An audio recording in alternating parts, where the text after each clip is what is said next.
Hello friend हाय नमस्कार ममता kitchen को आपण मानक स्वागत। मुझे आपण मैंने गोटे नुआ डिश बनई शिखेबी से पनीर चिल्ला मसला। आपण मैंने गोटे शुणी नथिबे एमती नुआ रेसिपी गोटे मुझे मानक बनई देखी से कौन कौन सामग्री नहीं आगे चलते देखी ना। पनीर मुझे 500 ग्राम मु सब मसला गोलिक रखी कौन कौन मसला पकई सब आपण मानक कहीदेवी। से मुझे पिज नहीं गोटे 250 ग्राम देखो टे प्याजर क्वांटिटी अधिका दरकार।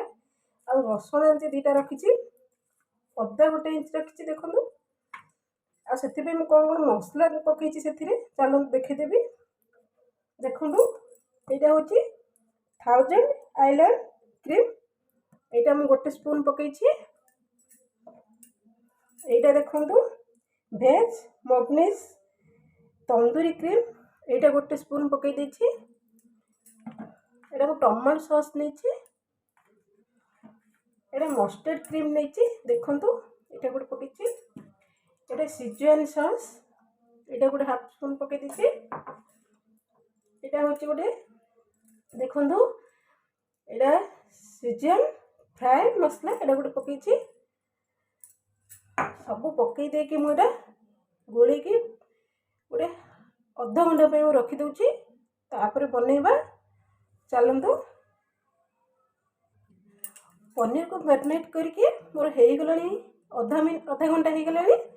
एबे हम कौन करवा ये जो पियाज रखी पियाज चोपा सफा करके आम गोटे भल स्मूथ पेस्ट बनईदेवा। पियाज अदा रसुण गोटे पेस्ट बनईदेवी। बन सारापर आम रोसे स्टार्ट करवा। गैस ऑन करके पैन ए गरम करने बसईदे। पैन रू तेल पकई दूची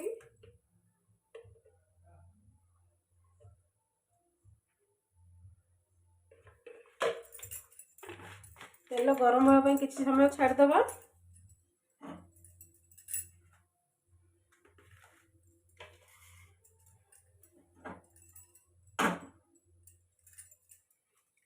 दीटा सुखिला लंका दूची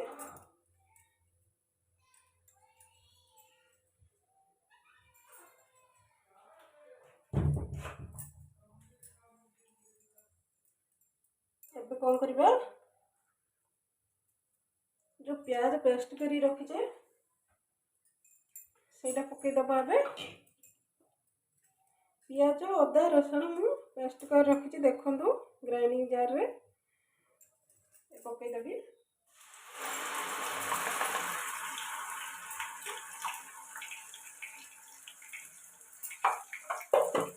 भल से आम कषि नवा पियाज अदा रसुण पेस्ट को।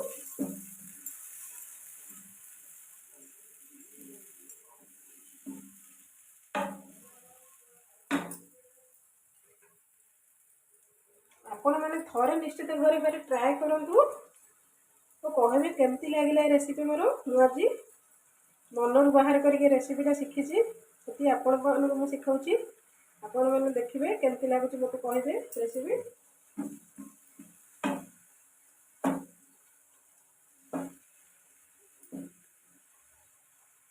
अदा रसुण पियाज स्मेल गला पर्यंत आम एमती कषा कंचा स्मेलटा रही जाए ना से कषिदेला कंचा स्मेलटा रुहे।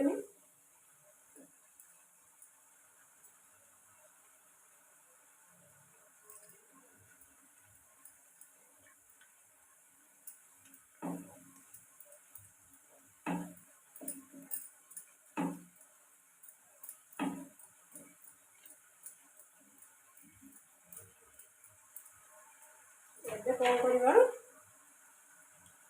हलद गुंड टिके देदबा लंका गुंड देदबा टे राग रही अधिक लंका गुंड मुझे जीरा गुंड गोटे दूसरी 1 स्पून धनिया गुंड दूसरी 1 स्पून मैंने सब मिसई गोलीदबा।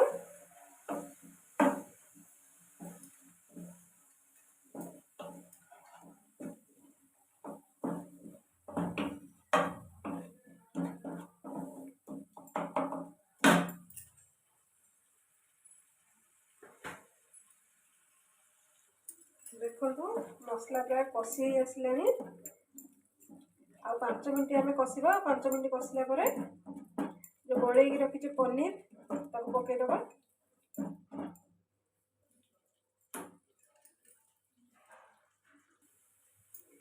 देखो मसला कषि हो गलानी आम जो पनीर को रखीचे सब क्रीम मसला गोल जो पनीर रखीचे पकईदबा मसला सहित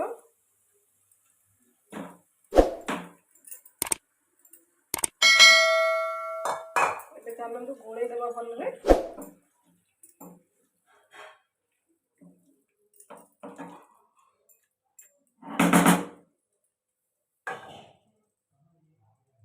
आवश्यक अनुसार लुण देदबा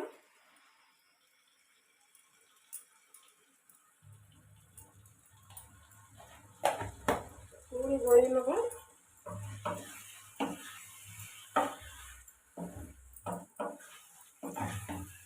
पनीर चिल्ला मसला आप रखी परमा सहित खाई पारे भात सहित एत भल लगे खावाई पानी देवेनि जमा कहीं चिल्ला मसला आमर से आप पानी देवेनि देखो सब गोल देली हमें 5 मिनट आम स्लो फ्लेम रे कुक करने दबा देखो 5 मिनट आम छाड़दबा स्लो फ्लेम रे चलतु 5 मिनट हो सारा आम कभर को बाहर कर चेक करवा